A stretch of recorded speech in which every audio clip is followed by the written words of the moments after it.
Hello everyone, welcome to online classes students.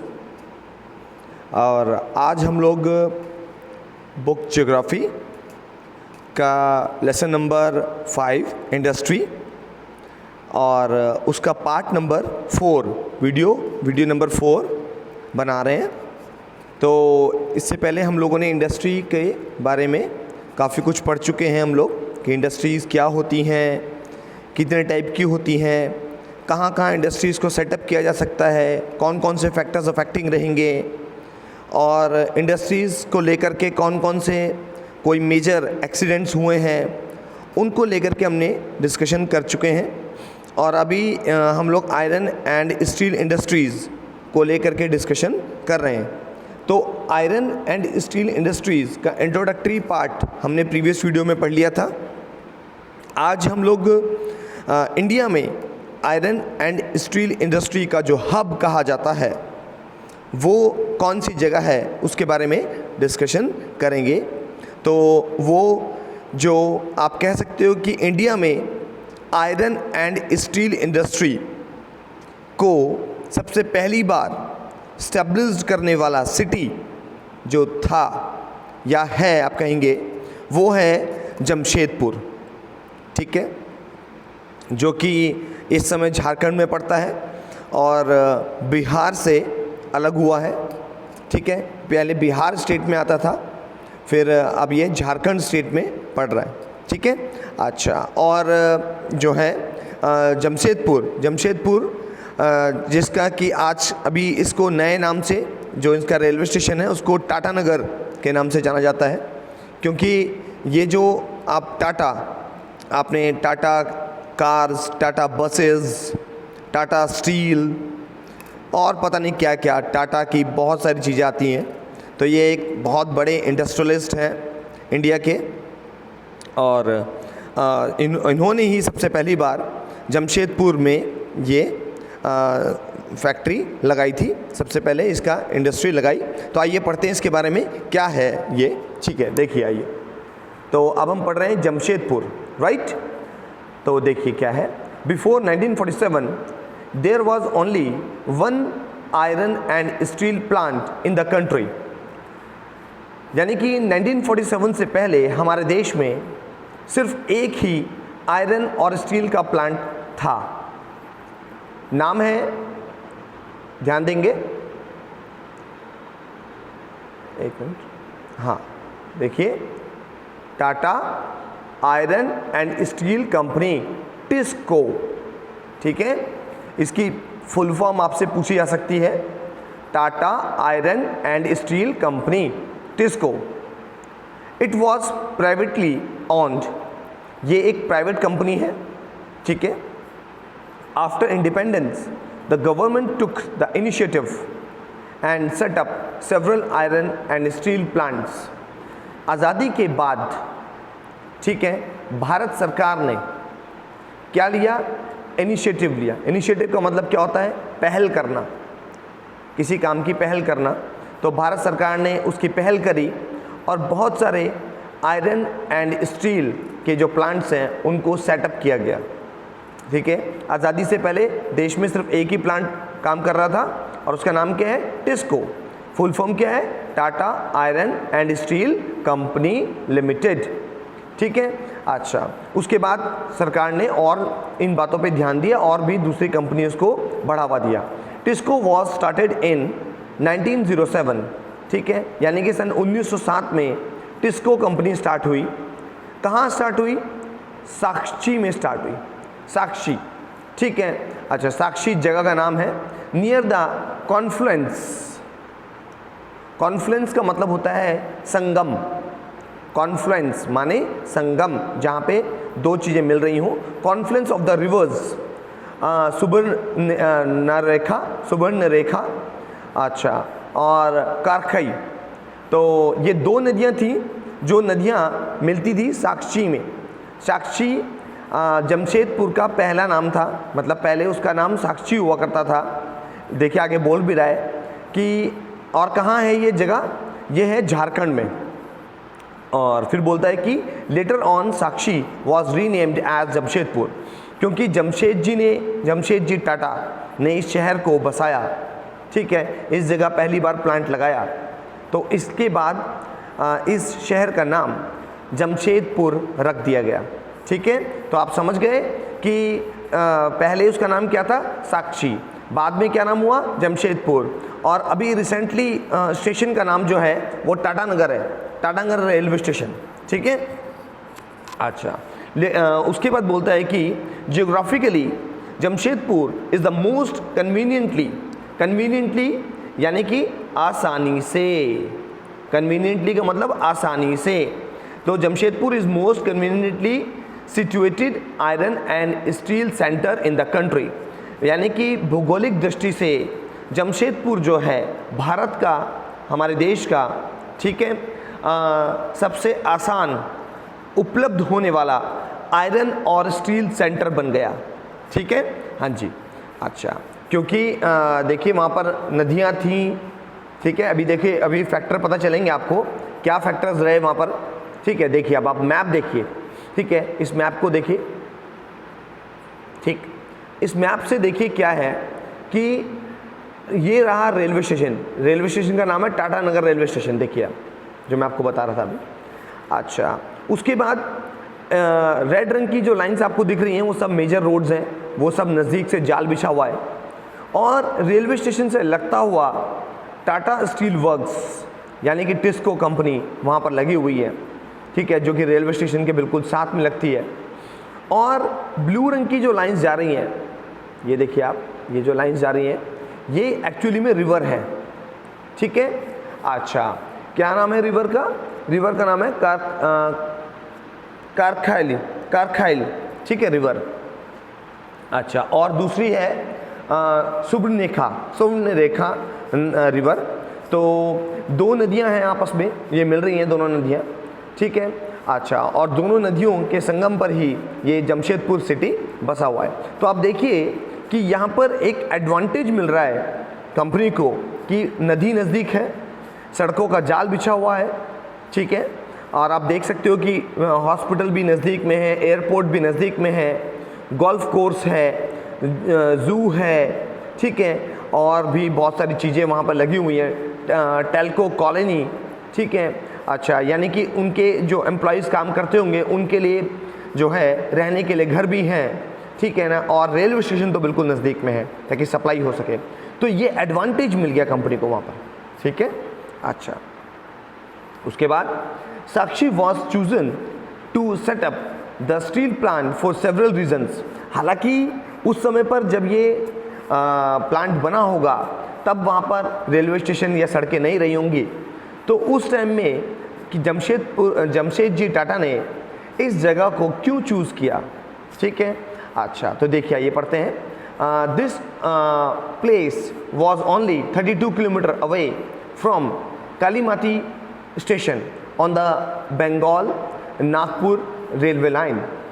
उस time में ये जो जगह रही होगी वो सिर्फ 32 किलोमीटर दूर था, ठीक है, बंगाल नागपुर रेलवे लाइन के से 32 किलोमीटर दूर था, तो नज़दीक हो गया रेलवे लाइन के।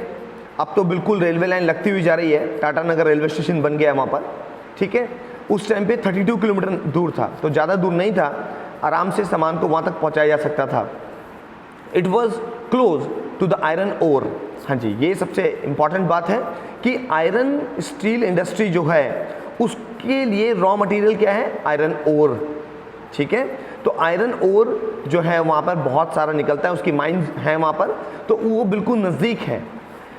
कोल की माइंस भी नज़दीक हैं, and manganese deposits as well as to Kolkata which provide a large market. यानी कि मैग्नीज भी वहाँ पे है जो कि चाहिए उसको बनाने के लिए, ठीक है। अच्छा, कोल जो कि जलाने के लिए चाहिए वो भी नज़दीक में अवेलेबल है।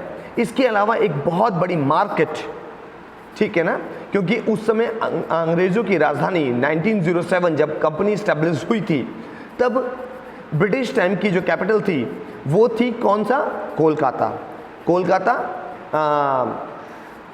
एक्चुअली में कालीकट, ठीक है।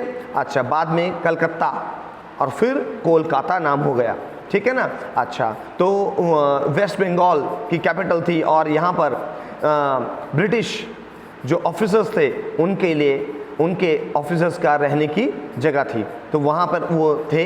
बाद में जाकर के कैपिटल को दिल्ली बनाया गया, न्यू दिल्ली। तो देखिए आगे देखते हैं। तो कलकत्ता नज़दीक था, लार्ज मार्केट नज़दीक थी, आसानी से सामान बिक सकता था, कंपनी को फ़ायदा था। TISCO gets coal from Jharia coal fields and iron ore, limestone, dolomite and manganese from Orissa and Chhattisgarh. देखिए अब आप कह रहे हैं कि टिस्को कंपनी को जेरिया नाम की जगह से आसानी से कोयला मिल सकता था क्योंकि वहाँ पर कोयले की खदान थी। आयरन ओर था, यानी कि आयरन की जो रही होंगी, खदान रही होंगी, आयरन के एक तरीके से मिनरल्स अवेलेबल रहे होंगे और, ठीक है। लाइमस्टोन यानी कि चूना पत्थर, और डोलामाइट, डोलामाइट यानी कि आपका ये देखिए anhydrous carbonate mineral, anhydrous carbonate mineral, carbonate CO3, ठीक है। अच्छा, तो ये ज़रूरत थी बनाने के लिए, तो इसकी आपका ये इजीली अवेलेबल था डोलामाइट। और मैग्नीज यानी कि Mn, मैग्नीज Mn, ठीक है। अच्छा, ये भी अवेलेबल था जो कि उड़ीसा और छत्तीसगढ़ से मिल जाता था। छत्तीसगढ़ जो कि बिहार, जो कि आपका मध्य प्रदेश से अलग हुआ है, ठीक है, छत्तीसगढ़। अच्छा, और उड़ीसा ये भी बगल के लगते हुए स्टेट हैं, छत्तीसगढ़ से लगते हुए टच होते हुए हैं, वेस्ट बंगाल के पास ही, ठीक है। अच्छा, भुवनेश्वर जिसकी कैपिटल है, तो ये नज़दीक के इलाके थे, यहाँ से आसानी से जो रॉ मटेरियल था वो अवेलेबल था, तो इसलिए उनको वहाँ पे कंपनी इस्टेब्लिश करने में इजी रहा।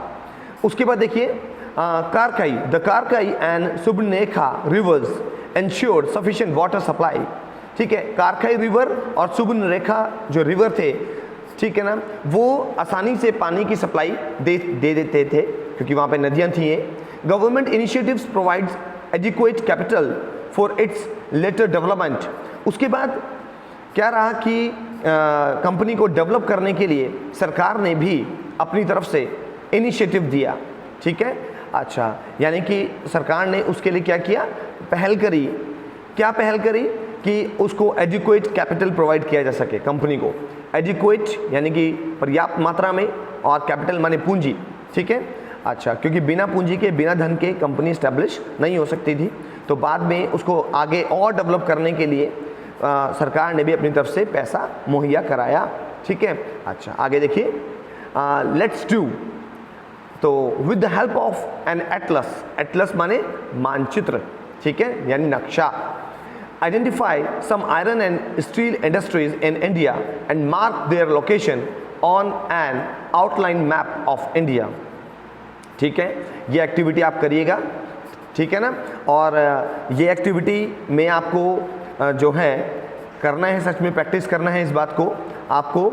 और किसी भी दिन मैं जो है एक बार आपको एटलस भी करवाऊंगा आगे चल करके, तो आप लोग अभी से अपने लिए एटलस को यानी कि मैप्स जो आते हैं तो उनको ले लेंगे, ताकि लेके रखें, अगर मिल जाते हैं इजीली अवेलेबल हो जाते हैं तो लेके रखें, ताकि हम उसमें प्रैक्टिस कर सकें, ठीक है। चलिए किसी दिन हम आगे चल करके उसको भी प्रैक्टिस करेंगे, पहले हम चैप्टर को कंप्लीट करते हैं। आगे देखिए, उसके बाद बोलते हैं कि in Jamshedpur several other industrial plants were set up after TISCO.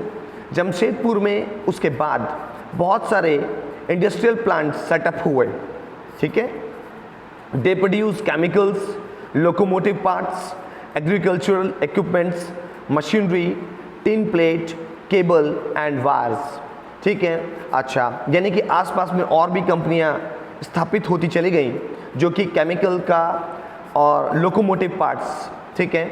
अच्छा, यानी कि जो आने जाने के लिए काम होने वाले जो साधन होते हैं उनके पार्ट्स बनते थे, ठीक है, क्योंकि उसमें आयरन ही लगता है। और एग्रीकल्चर पार्ट्स, इक्विपमेंट्स, वो कंपनियों को भी आयरन चाहिए, तो उनको आसानी से क्या बोलते हैं आपका टिस्को से आयरन मिल जाता था और वो लोग अपने अपने इक्विपमेंट्स बना लेते होंगे। उसके अलावा मशीनरीज, जो आप टिन प्लेट्स, जो चद्दर आप यूज़ करते हैं कई बार छतों में, ठीक है, आपका जो लोहे की चद्दर लगती है, ठीक है ना, वो सब भी उसकी जो कंपनियां थी वो सब यहाँ स्टेब्लिश होती चली गई। अब आप समझ रहे होंगे कि वो क्यों स्टेब्लिश हुई, क्योंकि उनको आसानी से आयरन और स्टील मिल पा रहा था, ठीक है ना। अच्छा, क्योंकि एक कंपनी लगने से और दूसरी कंपनियों को सहायता मिली और उस तरीके से दूसरी कंपनियां भी वहाँ पर स्टैब्लिश होती चली गई, राइट। चलिए आगे देखिए।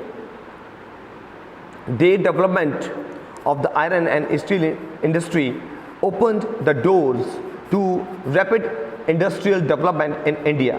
इससे हुआ ये कि अब भारत में आयरन और स्टील इंडस्ट्री ने खोल दिए रास्ते दूसरी कंपनियों के लिए, ठीक है ना, दूसरी इंडस्ट्रीज के लिए भी भारत में रास्ते खुलते चले गए। Almost all sectors of the Indian industry depend heavily on the iron and steel industry for their basic infrastructure. Bharat में या पूरी दुनिया में आप कहिए, कोई भी अगर इंडस्ट्री लगानी है तो उसके बेसिक इंफ्रास्ट्रक्चर के लिए आयरन और स्टील ही चाहिए होगा, ठीक है। तो जब ये कंपनी स्टैब्लिश हुई टिस्को, तो दूसरी कंपनियों के लिए रास्ते बनते चले गए, राइट। आगे देखिए। The Indian iron and steel industry consist of large integrated steel plants as well as mini steel mills, ठीक है।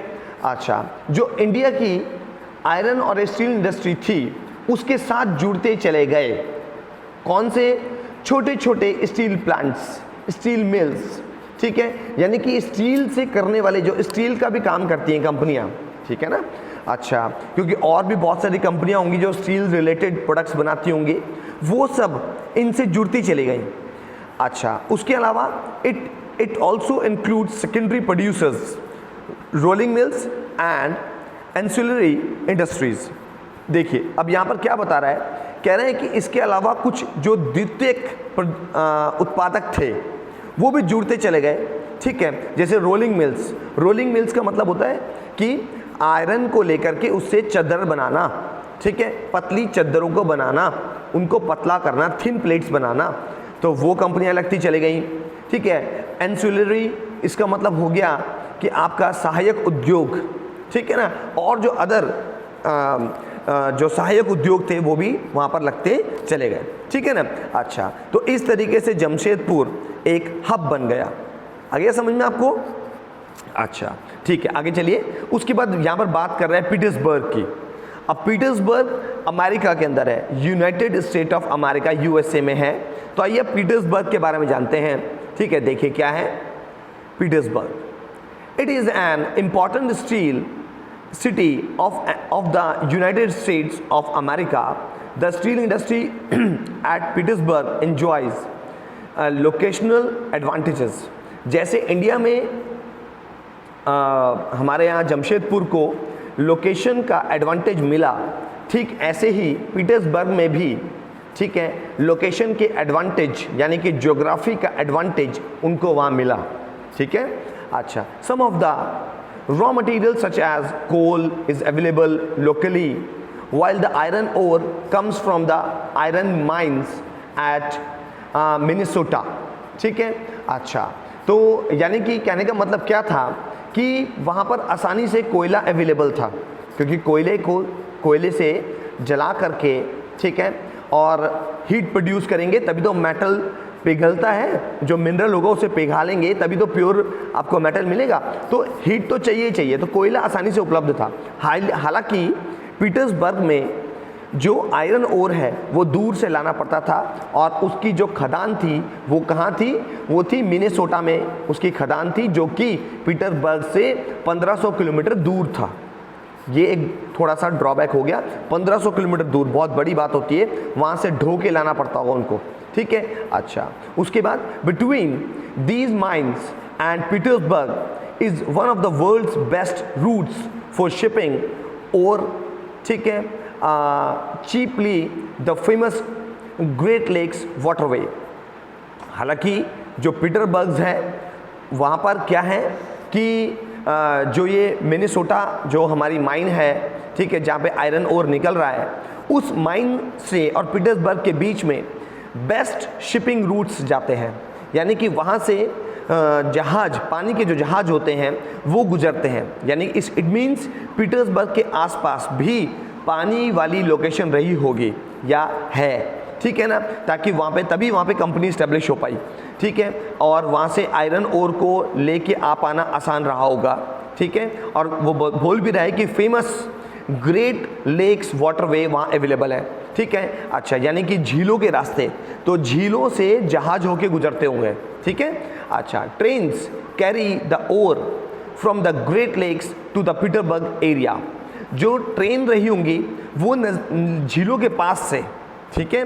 अच्छा, जैसे 1500 किलोमीटर दूर है मिनीसोटा, वहाँ से पानी के जहाज़ लेके आ गए ओर को, फिर उन्होंने पानी के जहाज़ ने उनको अपने तट पे उतारा, वहाँ से नज़दीक में रेलवे लाइंस बिछी हुई होगी, वो रेलवे लाइंस जो हैं उसको पीटर्सबर्ग तक पहुँचा देती होगी ओर को, तो ये ईजिली कनेक्टिविटी हो गई, आप समझ रहे हैं। उसके बाद the Ohio, the Monongahela and Allegheny rivers provide adequate water supply, ये कुछ रिवर्स के नाम हैं, ठीक है, जो वहाँ पर पीटर्सबर्ग में आसानी से पानी देते होंगे, ठीक है ना। अच्छा, चलिए आपको एक क्वेश्चन का जवाब देना है, और क्वेश्चन ये रहेगा आपके लिए कि आपको भी जो जमशेदपुर से लगती हुई रिवर्स हैं, ठीक है, जिनके संगम पर जमशेदपुर बसा हुआ है, जिनके कॉन्फ्लुएंस में वो बसा हुआ है, उन नदियों के नाम आपको कमेंट बॉक्स में मुझे बताने हैं। इसके अलावा जमशेदपुर का पुराना नाम क्या था, वो भी आपने कमेंट बॉक्स में मुझे बताना है, ठीक है। चलिए देखिए आगे देखते हैं। The names of the Great Lakes are Superior, Huron, Ontario और मिशिगन एंड एरे, ये वहाँ की फेमस रिवर्स के लेक्स के नाम हैं, ठीक है। देखिए, Lake Superior is the largest of these 5 lakes, ये 5 जो झीलें हैं उनमें सुपीरियर लेक जो है वो सबसे बड़ी लेक है। It lies higher upstream than others, इसमें सबसे ज़्यादा पानी है, इसमें ज़्यादा पानी होने की वजह से इसमें भारी बड़े बड़े पानी के जहाज़ चलाए जा सकते हैं, ठीक है। जितना ज़्यादा गहरा होता है उतने भारी जहाज़ जाते हैं, ठीक है, ये चीज़ है। Today very few of the large steel mills are in Pittsburgh itself, हालांकि बहुत थोड़ी सी अब बड़ी स्टील मिल्स पीटर्सबर्ग में अब हैं, ठीक है। They are located in the valleys of the Monongahela and Allegheny rivers above Petersburg and along the Ohio River below it, यानी कि कुछ और स्टील इंडस्ट्रीज पीटरबर्ग के साथ लगती हुई जो दूसरी जगहें हैं, ठीक है, अच्छा, वहाँ पर अब लोकेटेड हैं, ठीक है। Finished steel is transported to the market by both land and water routes. देखिए, जैसे जमशेदपुर में एडवांटेज था, ठीक है, कि नज़दीक में रेलवे लाइन थी और नज़दीक में कोलकाता, ताकि हमारे यहाँ से पानी से सप्लाई हो सके, दूसरे जगहों पर जा सके, ठीक है। ऐसे ही वहाँ पे भी झील के माध्यम से और यहाँ तक कि सड़कों के माध्यम से, ठीक है, जो बना हुआ सामान है उसकी सप्लाई आगे हो सकती है, ठीक है ना। अच्छा, ये एडवांटेज है वहाँ पे, यानी कि ट्रांसपोर्टेशन इजीली अवेलेबल है।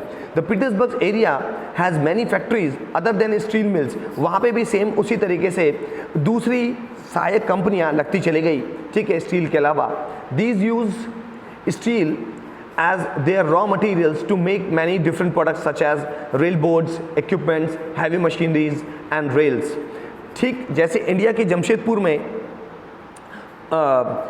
दूसरी स्टील एंड आयरन इंडस्ट्री के अलावा दूसरी सहायक इंडस्ट्रीज लग गई, जैसे रेलवे के इक्विपमेंट्स बनाने वाली कंपनियां, रेल के पहिए बनाने वाली कंपनियां, ठीक उसी तरीके से पीटरबर्ग में भी हैवी मशीनरीज बनाने वाली कंपनी, रेल कोचेस बनाने वाली कंपनियां, रेल के इक्विपमेंट्स बनाने वाली कंपनियां स्टैब्लिश होती चली गई, क्योंकि जब एक बड़ा उद्योग लगता है तो उसके साथ साथ सहायक उद्योग भी लग जाते हैं। मैं आपको एक सिंपल सा एग्जांपल देता हूं कि जब हमारे पानीपत सिटी के अंदर जो आपका ये जो थर्मल पावर प्लांट है, ठीक है, असंध रोड पर, तो थर्मल पावर प्लांट के नज़दीक में आप उसके आसपास के एरिया में पता है क्या लगे हुए हैं? उसके आसपास के एरिया में लगे हुए हैं सीमेंट प्लांट, सीमेंट बनाने वाली फैक्ट्री लगी हुई है। क्यों लगी हुई है? क्योंकि उससे मिलता है कोयला, मतलब कोयले से वो जलाते हैं और कोयले को जलाने से पानी को गर्म किया जाता है और पानी गर्म करने से जो स्टीम बनती है उससे बिजली बनाई जाती है। अब जब कोयले को गर्म किया जाएगा तो कोयले की राख बच जाएगी, उस राख का करें क्या? ठीक है, तो सरकार ने उस राख को प्रोवाइड करा दिया, जो कि वो राख एक इम्पॉर्टेंट रोल प्ले करती है सीमेंट को बनाने में। ठीक है, तो वो सीमेंट में मिला दी जाती है। ठीक है, तो ये एक प्रकार से आप कह सकते हो कि एक सहायक इंडस्ट्री वहाँ पे लग गई। ठीक है ना। अच्छा, तो इस तरीके से उस एरिया के आसपास में सीमेंट फैक्ट्रीज लगी हुई हैं। तो अब आप समझ गए होंगे कि वो जो राख बनती है वहाँ पे बचती है, एक्चुअली वो एक वेस्ट है। उस वेस्ट को यूटिलाइज कर लिया गया, ठीक है, सीमेंट के अंदर। ठीक है, उससे सीमेंट को मजबूती मिलती है। ठीक है, अच्छा, तो ये था आज का टॉपिक। आज के टॉपिक को हम लोग स्टूडेंट यहीं एंड कर रहे हैं। ठीक है, तो आप लोग वीडियो को देखते रहिए और समझते रहिए। Keep watching and keep learning. Thank you very much.